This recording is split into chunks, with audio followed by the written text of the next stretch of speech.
ወደ 115 ዓመት ገደማ አካባቢ የአንድ ሰው ታሪክ ለመናገር ፈልጌ ነው።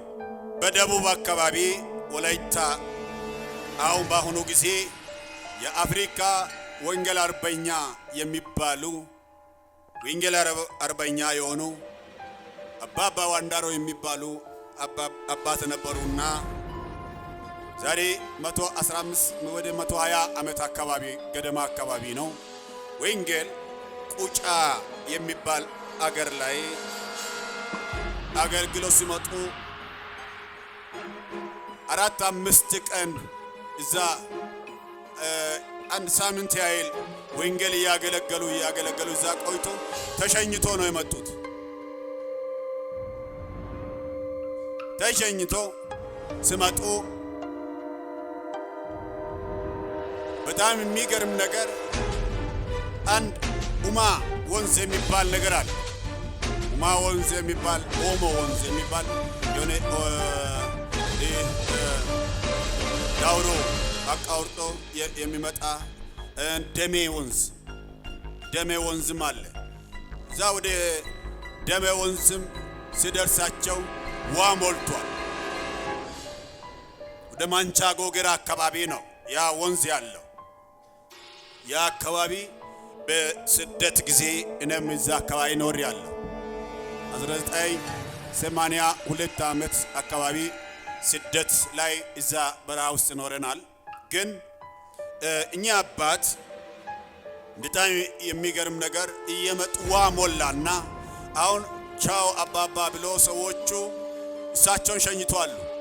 ተመልሶ እንዳይሄዱ ሰው ሁሉ አይዛብ ነው። ሰው ጌታን አልተቀበለም። የሚያርፉበት ቤት የላቸው። ወደኋላ ደግሞ ተመልሶ እንዳይሄዱ ቻው ተባብሎ ነው የመጡት። ሲመጡ ረጅም ጉዞ ወደ 4-5 ሰዓት ተጉዞ ነው የመጡት። ወደኋላ እንዳይሻገሩ ዋው ደሜ ወንዝ ሞልቷል። ምሽት ነው። ዝናብ እየዘነበ ነው። ዝናብ ይዘንባል፣ ግን በሳቸው ላይ ዝናብ አይወርድ አይነካቸውም። ዝናብ ኃይለኛ ዶፍ ዝናብ ነው የሚዘንበው፣ ግን በሳቸው ላይ ዝናብ አይወርድም። በሳቸው ላይ ዝናብ አይወርድም፣ ግን ዝናብ እየዘነበ ነው። እንዳይጠለሉ ቦታው ሩቅ ነው፣ ቤትም የለም፣ አይዛ ቤት ነው። ምን ይሁኑ ዋ ሞልቷል። ከዛ በኋላ እግዚአብሔር ሆይ ወደኋላ እንዳልሄድ ቻው ተባብለን ነው የመጣነው። ደግሞ 5-6 ሰዓት ተጉዤ መጥቻለሁ። መሽቷል፣ ዝናብ ነው፣ ሰው ቤት መሄድ አልችልም። እንኳን ሰው ቤት እንዳልገባ ሰው ሁሉ በወንጌል ምክንያት ስደተኛ ነኝ። አሁን ወዴት ልግባ አሉ። እዛ እሳቸው ቆሞ ያሉ መሸባቸው። ከምሽቱ 3 ተኩል ሆነ። በረሃ ውስጥ ነው፣ ወንዝ ነው። ያኔ ደሜ ወንዝ አካባቢ ነብር አለ፣ ጎሽ አለ፣ አንበሳ አለ። በጣም ኃይለኛ በ1982 ስደት ጊዜ እዛ ነበርኩ እኔም እና በጣም የሚያስገርም ነገር ነው የገረመኝ። ወንዝ ዳር ላይ እጅ አንስቶ እግዚአብሔርን ጸልዩ አሜን እሳቸው ስሉ አሁን የጸለዩት ማዶ በኩል ነበር። ራሳቸውን ወደዚህ ወደ ገሱባ ወደ ማንቻ ጎጌራ ወደዚህ ወንዝ ተሻግሮ ወደዚህ በኩል ነው ራሳቸውን ያገኙት። አያችሁ፣ የጸለዩት ማዶ ራሳቸውን ጸሎት ሲያበቁ ያዩት ወደዚህ ወደ ገሱባ ወረዳ ወደዚህ በኩል ከሰላምበር ወረዳ ወደ ገሱባ ወረዳ ላይ ራሳቸውን አገኙ። አንዳንድ ጊዜ ወገኖቼ ወንጌል አልጋ በአልጋ አይደለም። ያ ወንጌል ዛሬ ግን ተስፋፍቷል። በሕይወታችሁ ላይ ዕውቅና ስጡ በሚል ነው ዛሬ ማውራው። ለእግዚአብሔር ወንጌል ዕውቅና ስጡ በሚል በሕይወታችሁ ላይ ለእግዚአብሔር ዕውቅና የማይሰጡ ሰዎች ጌታን እናመልክ ስንላቸው የሆነ ግለሰብ የሚጠቀመው ነገር እንዳለ ይመስላችኋል። ኑና እግዚአብሔር ስገዱ፣ በዚህ ሰዓት መጣችሁ እግዚአብሔር ስገዱ ስንላቸው በፈለኩ ጊዜ ሄጄ ባመልክ ምን ችግር አለ ይላሉ። ዕውቅና ያልሰጡ ሰዎች፣ ዕውቅና የሰጡ ሰዎች በማለዳ ጎይ ሳይቀደድ እስከ መቃብር ድረስ እየሮጡ ይሄዳሉ። ሽቶ ገዝተው ይመጣሉ። ሽቶ ባዶ እጅ አይሄዱ። ወደ መቃብር ሲሄድ ወደ ቤተ ክርስቲያን ቀርቶ ወደ መቃብር ሲሄድ ባዶ እጅ አይሄዱ። ክብር ትፈልጋላችሁ? ማምለክ ትፈልጋላችሁ? መባረክ ትፈልጋላችሁ? የሆነ ክፉ ቀን ለማለት ትፈልጋላችሁ? ዝም ያለ ኑሮ አትኑሩ። ለእግዚአብሔር ጊዜ ሰጥታችሁ ኑሩ። እነዚህም ሦስቱ ሰዎች ሲድራቅና ሚሳቅ አብደናጎም ታስረው በሚነደው በእቶኑ እሳት ውስጥ ወደቁ። የዚያም ጊዜም ንጉሡ ናቡከደነፆር ተደነቀ፣ ፈጥኖም ተነሳ። አማካሪዎቹንም 3 ሰዎች አስረን በእሳት ውስጥ ጥለን አልነበርምን ብሎ ተናገራቸው። እነርሱም ንጉሥ ሆይ እውነት ነው ብለው ለንጉሡ መለሱለት።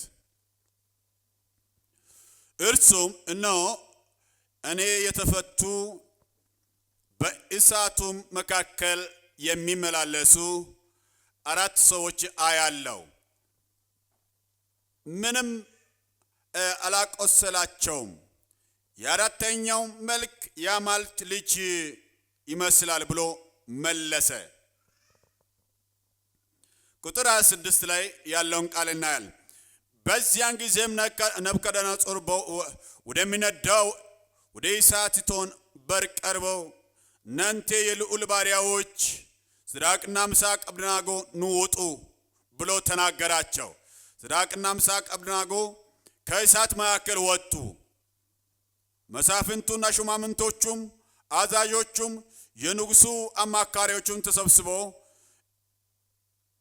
እሳቱ በእነዚያ ሰዎች አካል ላይ ኃይል እንዳልነበረ፣ የራሳቸው ጥቁር እንዳልተቃጠለ፣ ሰናፍላቸውም እንዳልተለወጠ፣ የእሳቱን ሽታ እንዳልደረሰባቸው አዩ።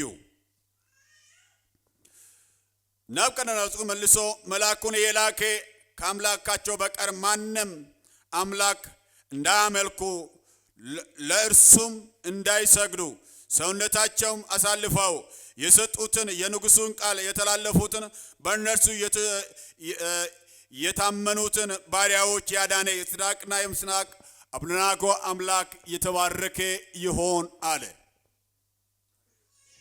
ኢየሱስ ጌታ ነው። የእግዚአብሔር ስም የተባረከ ይሆን።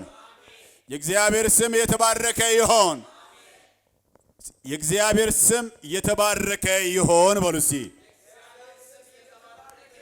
በሉሲ የእግዚአብሔር ስም የተባረከ ይሆን። በሉሲ ሃሌሉያ ሃሌሉያ። በጣም የሚያስገርም እነዚህ 3 ናቸው። ሲድራቅ ሚሳቅ አብደናጎዎች 3 ናቸው። 3ቱም ለእግዚአብሔር ክብር የሚሰጡት ናቸው። ግን ባቢሎን አውራጃ በዱራ ሜዳ ከተማ ላቆሙት ለዛ ለወርቅ ምስል ካልሰገዱ ወደሚነዳው እሳት ይጣላሉ ነው የተባለው። ወደሚነዳው እሳት ይጣላሉ። ለዚህ ለነብከደነጾር ወርቅ ምስል ለሱ ያልሰገደ ክብር ያልሰጠ እቶን እሳት ውስጥ ይጣላሉ ነው የተባሉ። እነዚያ ግን ለእግዚአብሔር ሰግደን ለዚህ ለዘላለሙ አምላክ ሰግደን ለዚህ ለማይረባ እኛ አንሰግድም ብሎ አቋማቸውን አሳዩ። ግን በዛ ጊዜ ነብከደነጾር ተናደደ። ቁጣው እየጨመረ እየበዛ መጣ። ግን ነብከደነጾር ለሱ ሐሳብና ለሱ እቅድ ስላልሰገዱ ለመበቀል በቀል ነው በእነሱ ላይ ያሰበው። ሊበቀላቸው ነው የፈለገው። እብን እንኳን በነበረው እሳት ላይ ይጣሉ ቢባል ጥሩ ነበር። ግን ተጨመረ፣ 7 እጥፍ እንደገና ተጨመረ። ለማን ነው የተጨመረው? ለነዚያ ሰዎች፣ ለነዚያ ሲድራቅና ሚሳቅ አብደናጎዎች ሶስቱ በነበረው በፊት በነበረው በዛ እቶን እሳት አይደለም፣ በሱ ላይ በተጨመረ እሳቱን በተጨመረ በጋለው ትላንት ወዲያ በነበረው እሳት አይደለም እየተጣሉት። የትላንቱ አንድ እጥፍ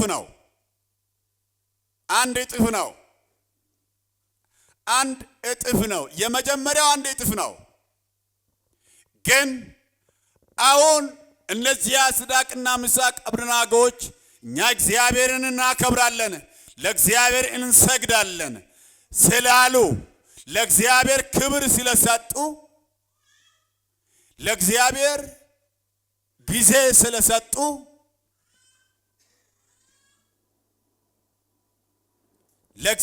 ጊዜ ስለሰጡ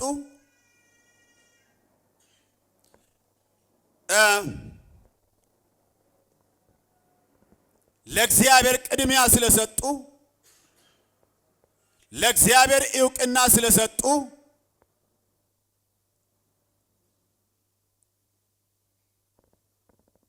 ለምንድነው ለኔም ለወርቅ ምስሉ ዕውቅና ያልሰጡት? ለእግዚአብሔር ለምን ዕውቅና ሰጡ? ዕውቅና እግዚአብሔር ብቻ ይውሰድ።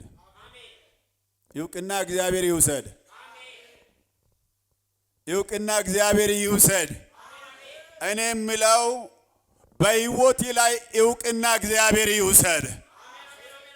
በሕይወታችሁ ላይ ዕውቅና ስጡ በሚል ነው ዛሬ ማውራው። በሕይወታችሁ ላይ ለእግዚአብሔር ወንጌል ዕውቅና ስጡ በሚል በሕይወታችሁ ላይ ለእግዚአብሔር ዕውቅና የማይሰጡ ሰዎች ጌታን እናመልክ ስንላቸው የሆነ ግለሰብ የሚጠቀመው ነገር እንዳለ ይመስላችኋል። ኑና እግዚአብሔር ስገዱ፣ በዚህ ሰዓት መጣችሁ እግዚአብሔር ስገዱ ስንላቸው በፈለኩ ጊዜ ሄጄ ባመልክ ምን ችግር አለ ይላሉ። ዕውቅና ያልሰጡ ሰዎች። ዕውቅና የሰጡ ሰዎች በማለዳ ጎሽ ሳይቀደድ እስከ መቃብር ድረስ እየሮጡ ይሄዳሉ። ሽቶ ገዝተው ይመጣሉ። ሽቶ ባዶ እጅ አይሄዱ። ወደ መቃብር ሲሄድ ወደ ቤተ ክርስቲያን ቀርቶ ወደ ቤተ ክርስቲያን ቀርቶ ወደ መቃብር ሲሄድ ባዶ እጅ አይሄዱ። ሽቶ ገዝተው ይሄዳሉ።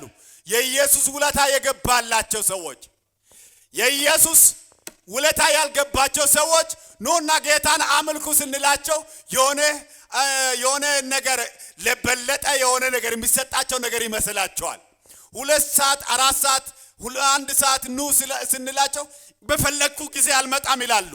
የእግዚአብሔር ውለታ የማያስቡ ፐርሰናል ለበለጠ የሚመጡ ይመስላቸዋል። ያልገባላቸው ሰዎች፣ ያልበራላቸው ሰዎች፣ ምላስ ብቻ የዳናቸው ውስጣቸው ያልዳኑ ሰዎች። የዳኑ ሰዎች ግን መቃብር ጋር ሲሄዱ ከርቤ ዕጣን ይዞ ይሄዳሉ። ለጌታ ቅድሚያ ይሰጣሉ። እንዲህ ይላሉ፣ ያድነናል ባያድነንም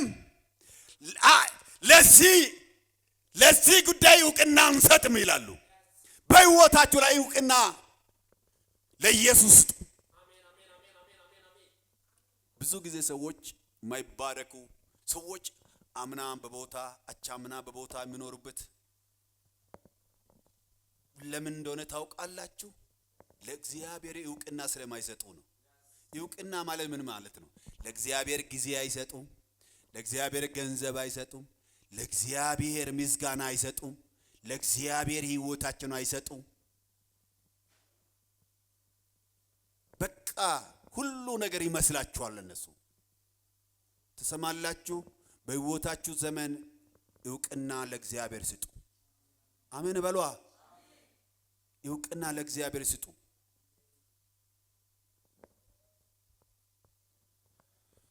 እነዚያ ሰዎች ሲድራቅና ሚሳቅ አብደናጎዎች ለእግዚአብሔር እውቅና ሰጡ። ለእግዚአብሔር እውቅና ሰጡ። በሕይወታችሁ ዘመን ለእግዚአብሔር እውቅና ስጡ። ክብር ትፈልጋላችሁ? ማምለክ ትፈልጋላችሁ? መባረክ ትፈልጋላችሁ? የሆነ ክፉ ቀን ለማለት ትፈልጋላችሁ? ዝም ያለ ኑሮ አትኑሩ። ለእግዚአብሔር ጊዜ ሰጥታችሁ ኑሩ። ለእግዚአብሔር እውቅና ሰጥታችሁ ኑሩ። ቀኝ እጆቻችሁ አንሱና በዘመነ ሁሉ እግዚአብሔር እውቅና ይውሰድ በሉ። እግዚአብሔር በዘመነ ሁሉ በሉ። እውቅና ይውሰድ በሉ። በዘመነ በሉ። እሱ ብቻ ይክበር በሉ። ሲባሉ እጆቻችሁ ሁለቱ እጆቻችሁ ወደ ላይ አንሱና በዘመነ ሁሉ በሉ። በቤቴ ሁሉ በሉ። እሱ ብቻ እውቅና ይውሰድ በሉ። እውቅና ለእግዚአብሔር ስጡ። እውቅና ለእግዚአብሔር ስጡ ማለት ምን ማለት ነው? ጊዜ ለእግዚአብሔር ስጡ። አንዳንዱ ያልገባላቸው ያልበራላቸው እውቅና ለእግዚአብሔር አይሰጡም። ለእግዚአብሔር እውቅና አይሰጡም። እውቅና ለእግዚአብሔር ስጡ። እነዚያ ለእግዚአብሔር እውቅና የሰጡ ሰዎች አንዳንድ ጊዜ ለእግዚአብሔር እውቅና ሲሰጡ ሰዎች ሊጠሏችሁ ይችላሉ። ሰዎች ላይ ወዷችሁ ይችላሉ።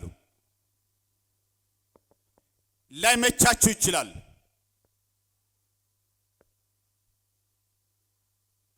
እውነት የሆነ ነገር ላይ ስትሆኑ አንዳንድ ነገሮች ወዲያውኑ የተስተካከለ ላይሆን ይችላል።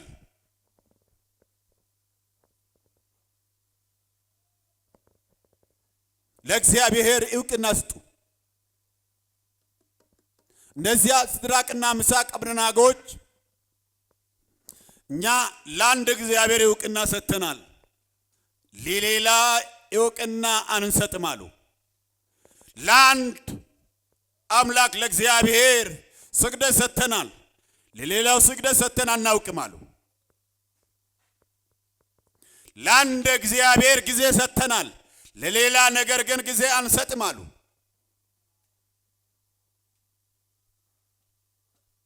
እነዚያ ሰዎች የራሳቸው ስራ አላቸው፣ የራሳቸው እውቀት አላቸው፣ የራሳቸው አጀንዳ አላቸው፣ የራሳቸው ዓላማ አላቸው። ግን እንደማንም የሚኖሩ ሰው ይኖራሉ። ግን ለእግዚአብሔር እውቅና ስለሰጡ ለንጉሱ ካንተ እውቅና ይልቅ የእግዚአብሔር እውቅና ይበልጣል አሉ።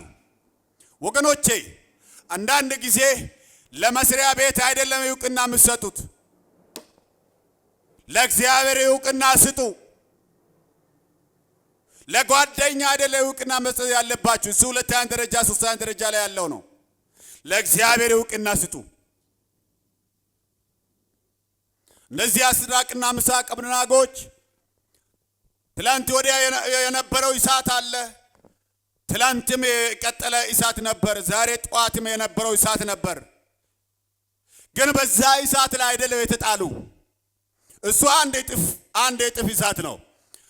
አሁን ግን እነዚያ ለእግዚአብሔር ዕውቅና የሰጡ ሰዎች የሚጣሉበት እሳት 7 እጥፍ ይሆናሉ። አንዳንድ ጊዜ ለእግዚአብሔር ዕውቅና ስትሰጥ፣ ለእግዚአብሔር ዕውቅና ስትሰጪ በማንም ዘንድ ጭብጨባ ላታገኝ ትችያለሽ፣ ላታገኝ ትችላለህ። ግን በእግዚአብሔር ዘንድ ትልቅ ጭብጨባ አለ። በእግዚአብሔር ዘንድ ትልቅ ዕውቅና አላችሁ። ከሰው ዘንድ ምን ነገር አትጠብቁ።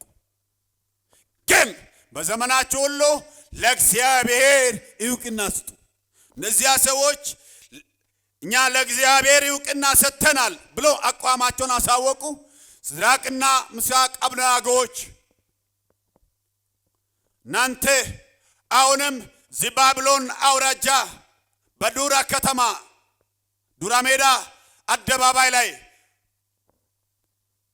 ናቡከደነፆር ላቆመው ለወርቅ ምስል እንደማሰግዱ እውነት ነው? አዎ ንጉሥ ሆይ ላንተ ምናገለግለው አገልግሎት አገልግለናል፣ የዚህ ምድራዊ አገልግሎት። እሱ ግን ለኛ የሰማያዊ ዕውቅናችን ነው፣ የሰማያዊ መንገዳችን ነው፣ የሰማያዊ ሕይወታችን ነው።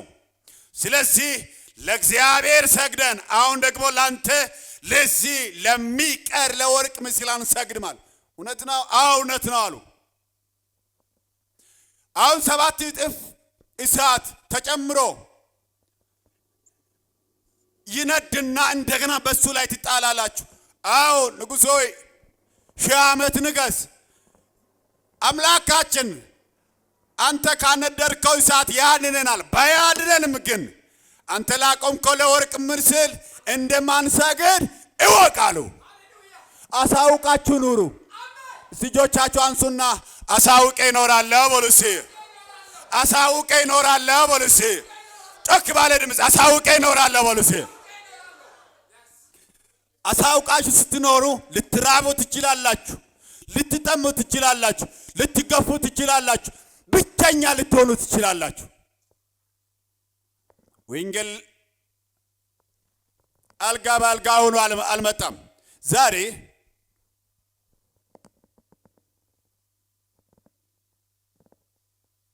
ወደ 115 ዓመት ገደማ አካባቢ የአንድ ሰው ታሪክ ለመናገር ፈልጌ ነው። ዛሬ 115 እስከ 120 ዓመት አካባቢ ይሆናል። አንድ በደቡብ አካባቢ ወላይታ አሁን በአሁኑ ጊዜ የአፍሪካ ወንጌል አርበኛ የሚባሉ ወንጌል አርበኛ የሆኑ አባባ ዋንዳሮ የሚባሉ አባት ነበሩና ዛሬ 115 ወደ 120 ዓመት አካባቢ ገደማ አካባቢ ነው። ወንጌል ቁጫ የሚባል አገር ላይ አገልግሎት ሲመጡ 4-5 ቀን እዛ አንድ ሳምንት ያህል ወንጌል ያገለገሉ እዛ ቆይቶ ተሸኝቶ ነው የመጡት። ተሸኝቶ ሲመጡ በጣም የሚገርም ነገር አንድ ኡማ ወንዝ የሚባል ነገር አለ። ኡማ ወንዝ የሚባል ኦሞ ወንዝ የሚባል የሆነ ወደ ዳውሮ አቃውርጦ የሚመጣ ደሜ ወንዝም አለ። እዛ ወደ ደሜ ወንዝም ሲደርሳቸው ዋ ሞልቷል። ወደ ማንቻ ጎገራ አካባቢ ነው ያ ወንዝ ያለው። ያ አካባቢ በስደት ጊዜ እኔም እዛ አካባቢ ኖር ያለው 1982 ዓመት አካባቢ ስደት ላይ እዛ በረሃ ውስጥ ኖረናል። ግን እኛ አባት በጣም የሚገርም ነገር እየመጡ ዋ ሞላና አሁን ቻው አባባ ብሎ ሰዎቹ እሳቸውን ሸኝተዋል። ተመልሶ እንዳይሄዱ ሰው ሁሉ አሕዛብ ነው። ሰው ጌታን አልተቀበለም። የሚያርፉበት ቤት የላቸው። ወደ ኋላ ደግሞ ተመልሶ እንዳይሄዱ ቻው ተባብሎ ነው የመጡት። ሲመጡ ረጅም ጉዞ ወደ 4-5 ሰዓት ተጉዞ ነው የመጡት። ወደ ኋላ እንዳይሻገሩ ዋው ደሜ ወንዝ ሞልቷል። ምሽት ነው። ዝናብ እየዘነበ ነው። ዝናብ ይዘንባል፣ ግን በሳቸው ላይ ዝናብ አይወርድ አይነካቸውም። ዝናብ ኃይለኛ ዶፍ ዝናብ ነው የሚዘንበው፣ ግን በሳቸው ላይ ዝናብ አይወርድም። በሳቸው ላይ ዝናብ አይወርድም፣ ግን ዝናብ እየዘነበ ነው።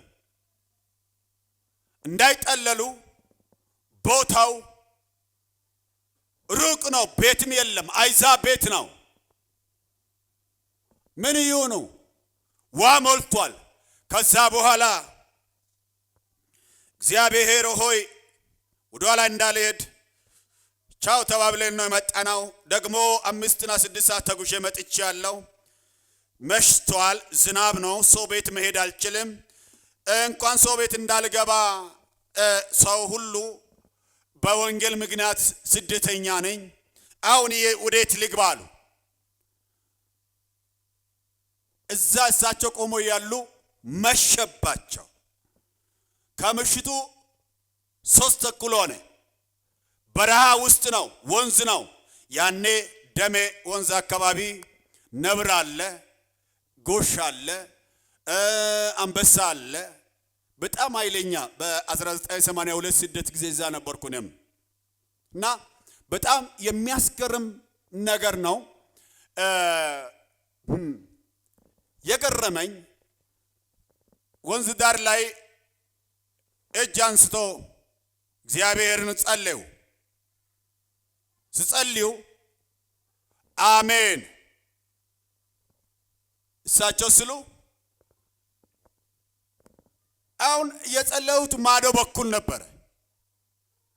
ራሳቸውን ወደዚህ ወደ ገሱባ ወደ ማንቻ ጎጌራ ወደዚህ ወንዝ ተሻግሮ ወደዚህ በኩል ነው ራሳቸውን ያገኙት።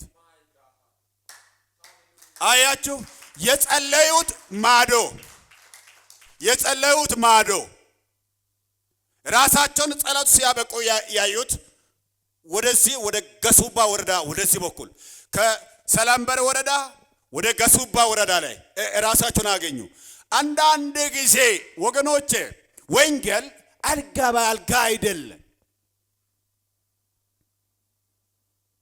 ያ ወንጌል ዛሬ ግን ተስፋፍቷል።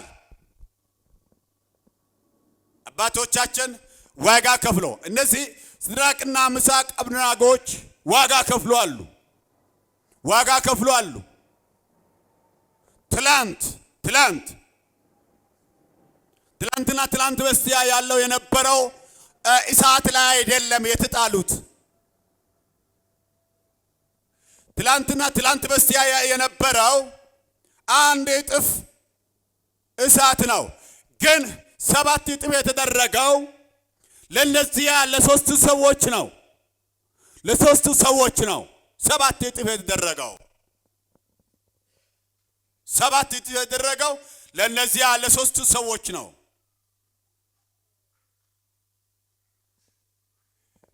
ግን እነሱ እንዲህ አሉ፣ ያድነናል አሉ። መጀመሪያ ያስቀድሙ ያድነናል አሉ። ያውቃሉ እንደሚያድናቸው ያውቃሉ። ባያድነንም ለዚህ ላቆምከው ለወርቅ ምስል እንደማንሰግድ ይወቃሉ። ወገኖቼ የኢየሱስ ክርስቶስ ሕልውና በሕይወታችሁ ላይ አሳውቁ። በመስሪያ ቤታችሁ አሳውቁ። በየትም ቦታ ኢየሱስ ክርስቶስን አሳውቃችሁ ኑሩ። አንዳንድ ጊዜ ሰዎች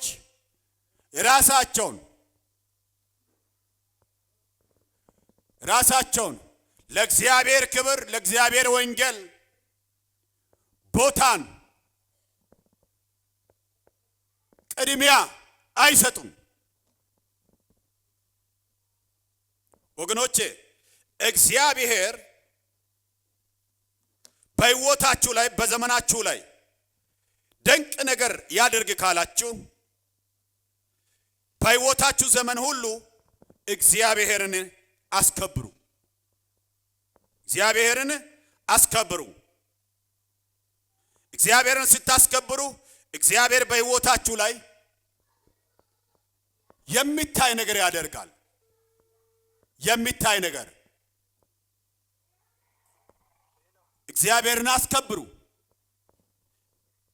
እግዚአብሔርን በሕይወታችሁ ላይ አስከብሩ።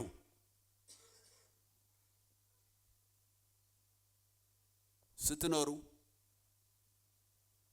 ስታገለግሉ፣ ስትጸልዩ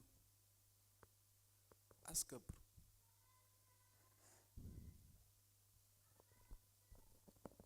እግዚአብሔር ወገኖቼ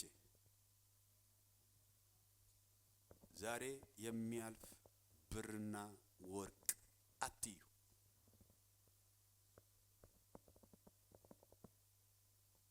እነዚያ እሺ ብሎ መኖር ይችላል። እሺ ብሎ ሰግዶ መቀጠል ይችላል። ግን ከጠፋ እንጥፋ፣ እግዚአብሔር ሕልውና በሕይወታችን ላይ ይከበር ብሎ ነው። ስለ ጥቅም ብላችሁ የእግዚአብሔር ሕልውና አትሽጡ።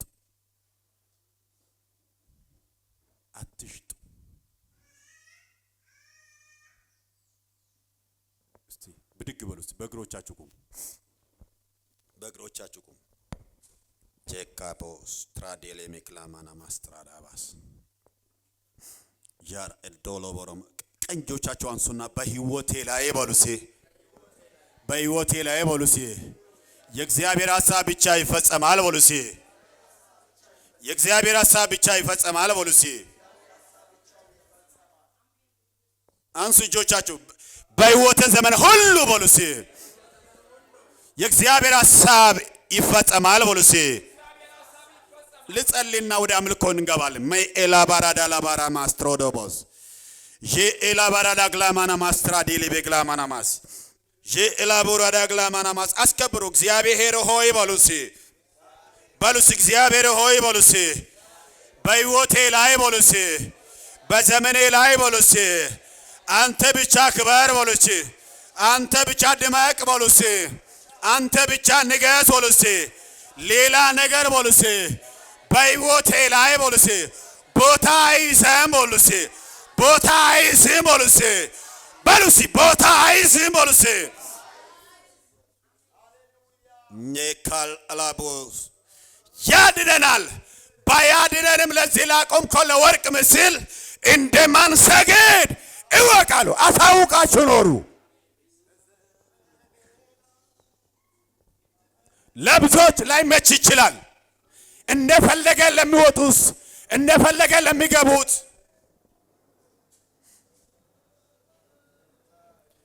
ግን እንደ እግዚአብሔር ሐሳብና እንደ እግዚአብሔር ዕቅድ ለሚወጡት ይመቻቸዋል።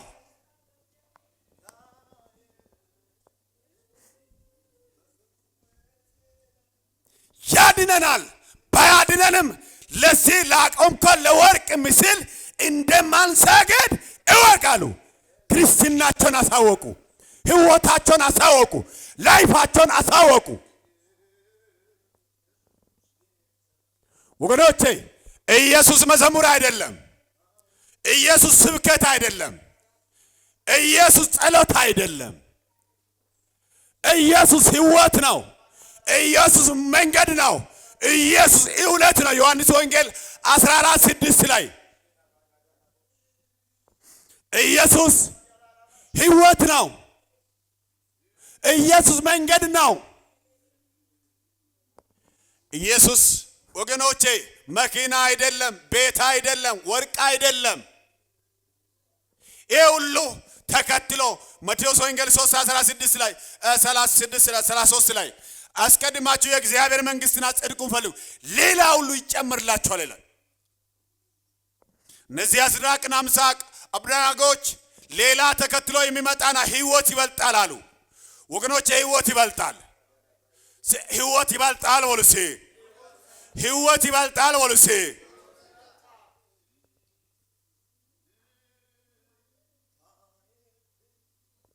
ልጸልላችሁ ጀክላዴ ለሜነመስ ቀንጆቻችሁ አንሱና የእግዚአብሔር ሐሳብ በህይወቴ ላይ ጸናል ወልሴ በህይወቴ ላይ ወልሴ የእግዚአብሔር አጀንዳ ወልሴ የእግዚአብሔር ዕቅድ ወልሴ ይከናወናል ወልሴ እነዚያ ሲድራቅና ሚሳቅ እንዲያ ውሳኔው ከወሰኑ በኋላ እሳት እቶን ላይ ተጣሉ። ከተጣሉ በኋላ እግዚአብሔር ከዛ ከእቶን እሳት አስመለጣቸውና ንጉሡ እንዲህ አለ፣ ለነሱ አምላክ የማይሰግድ እንደገና በዚህ እቶን እሳት ላይ ይጣሉ ከተባለ በኋላ በጣም የሚያስገርም ነገር ምንድነው? ምን መሰላችሁ? በጣም የሚያስገርም ነገር አንደኛ እጅና እግር ታስረዋል። እጅና እግር ታስሮ ነው እሳት ላይ የተጣሉት። ትልቅ ነገር ለመናገር ፈልጋለሁ እዚህ ጋር እጅና እግር ታስረዋል። የት ላይ? ውጪ ላይ እነዚህ እምብልታ፣ በገና፣ መሰንቆ፣ ክራር፣ መንዶሉኒ፣ ሰከስፎን ሁሉ ሲነፋ እምቢ ያሉ ሰዎች በዚህ በእቶን እሳት ላይ ይጣሉ እንደተባሉ ታስሮ ተጣሉ። ታሰሩ። እጅም ታስሯል፣ እግርም ታስሯል። እንደታሰሩ ነው ወደ እቶን እሳት ውስጥ ይጣሉ። ወገኖቼ እኔ አንድ ነገር በዚህ ላይ ለመናገር እነዚህ ሰዎች ውጪ ላይ ከእሳቱ ውጪ ላይ መልስ ያላገኙም፣ ግን በእሳቱ ውስጥ መልስ አገኙ። አያችሁ አንዳንዶቹ ወገኖች በዘም ባለው ጊዜ፣ በደስታ ጊዜ፣ በሰላም ጊዜ ያላገኛችሁትን ደስታ፣ ሰላም፣ ድል የምታገኙት አንዳንድ ጊዜ ነውጥ ሲነሳ እግዚአብሔር ከነድሉ ጋር ያስረክባቸዋል። አንድ ጊዜ ኢየሱስ ወሉሴ አያችሁ እነዚያ ሰዎች እጅና እግር ታስሯል። የት? እሳት ውስጥ ሳይገቡ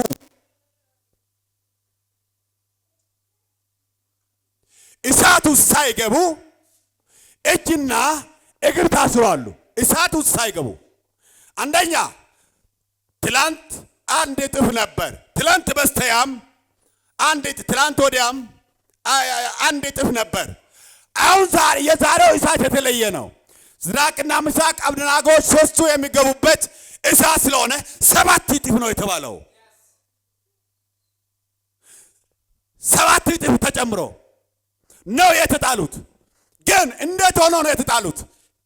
እጅና እግር ታስሮ የትረታ ውጪ ላይ እሳት ውስጥ ከመግባት በፊት እጅና እግር ታስሮ ነበሩ። መንቀሳቀስ አይችሉም ነበር።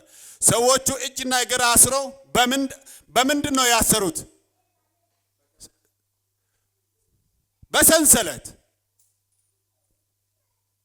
በሰንሰለት ታስረው ነው የተጣሉት።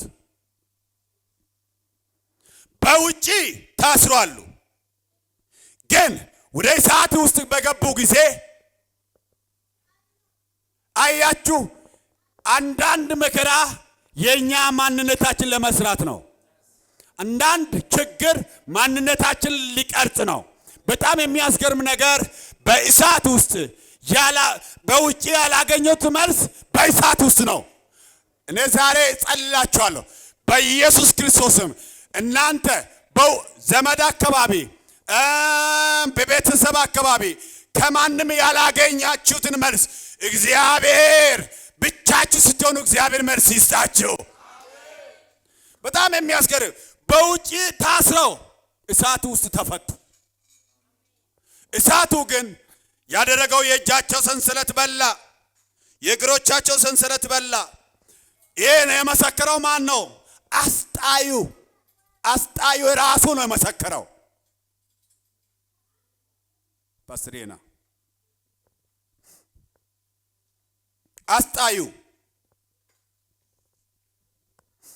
አስጣዩ ራሱ ነው። አስጣዩ ማን ነው? ናቡከደነፆር ለሰዎች ወንጌል መሰከረላቸው። ምን ብሎ ነው የመሰከረው? እናንተ ሰዎች በኔ ግዛት ላይ ያላችሁ ሰዎች ጉድ ነው። ምንድነው? ታስረው የተጣሉ ሶስት አልነበሩ? አዎ ንጉሥ ሆይ አራተኛው የአማልክት ልጅ ይመስላል፣ የሰው ልጅማ አይመስልም አሉ። ይኸውላችሁ አንዳንድ ጊዜ በመከራ ጊዜ ጴጥሮስ የተናገረው ንግግር ደስ ይለኛል። እኔ ህልም በሚመስል መንገድ አለ ሐዋርያት ሥራ 12 ላይ ህልም በሚመስል መንገድ እግዚአብሔር መራኝ አለ። አንዳንድ ጊዜ መከራ ህልም በሚመስል መንገድ እግዚአብሔር መልስ ይሰጣል። እኔ ለአንድ ሰው ነው የማውጅላችሁ። አንዳንድ ሰዎች ላይ ወክላችሁ ይችላል። አንዳንድ ሰዎች ሊወክላችሁ ይችላል። አንዳንድ ጊዜ ህልም በሚመስል መንገድ እግዚአብሔር ለጉብኝት ይመጣላችኋል። ህልም በሚመስል መንገድ እግዚአብሔር ይጎበኛችኋል። እጆቻችሁ አንሱና እግዚአብሔር ይጎበኘኛል ወርሲ በጣም አስጣዩ ናቡከደነፆር እንዲህ አለ። ታስረው የተጣሉ ሶስት አልነበሩም? አራተኛው ልዩ ነው፣ የአማልክት ልጅ ይመስላል አለ። አራተኛው ልዩ ነው፣ የአማልክት ልጅ ይመስላል። የኔ አምላክ ወሉሲ ራሱን ይመስላል እንጂ ማንንም አይመስልም። ወሉሲ የኔ አምላክ ወሉሲ ራሱን ይመስላል። ወሉሲ እሱን የሚመስል ፍጡር የለም። ወሉሲ እሱ ራሱን ይመስላል። እሱ ራሱን ይመስላል። ታደመን አይመስልም፣ ታደለችን አይመስልም። እሱ ሰንቀረን አይመስልም፣ በሪሶን አይመስልም። እሱ ነጭን አይደለም፣ እሱ ነጭም አይደለም፣ ጥቁርም አይደለም። እሱ ዘላለማዊ ነው። ለዘላለም በእግዚአብሔር ዙፋን ላይ ይኖራል። ናቡከደነፆር እንዲህ አለ፣ የአማልክት ልጅ ይመስላል አለው። የአማልክት ልጅ ይመስላል አለው። አማልክት ነው አላለም፣ የአማልክት ልጅ ይመስላል አለ። አንደኛ ይሄ ነው። ሁለተኛ በውጪ ታስሮ አሉ፣ ግን ሰዓት ውስጥ ተፈቱ። ሁለተኛ። ሶስተኛ በውጪ ያልተመላለሱ ሰዎች በእሳት ውስጥ መመላለስን ጀመሩ። ዛሬ ወገኖቼ ግራ ገብቶኝ አንድ ቦታ ላይ ቁጭ ብያለሁ የምትሉ ሰዎች የምስራች ልንገራችሁ፣ ጠላት ያየ የእናንተ ነገር መራመድን ይጀምራል። ኢየሱስ ጌታ ነው። ኢየሱስ ጌታ ነው። እጆቻችን አንሶና መጨረሻ ላይ ጸልላችኋለሁ። ካምልኮ መልስ የዘላለም አባት የዘመናት አምላክ እግዚአብሔር ሆይ በኢየሱስ ክርስቶስ ዛሬ በዚህ ማለዳ ስለተናገርከው ስለ ቃል ስም ይባረክ። ክብሩን ጠቅላላ አንተ ውሰድ በጌታ በኢየሱስ ክርስቶስ ስም።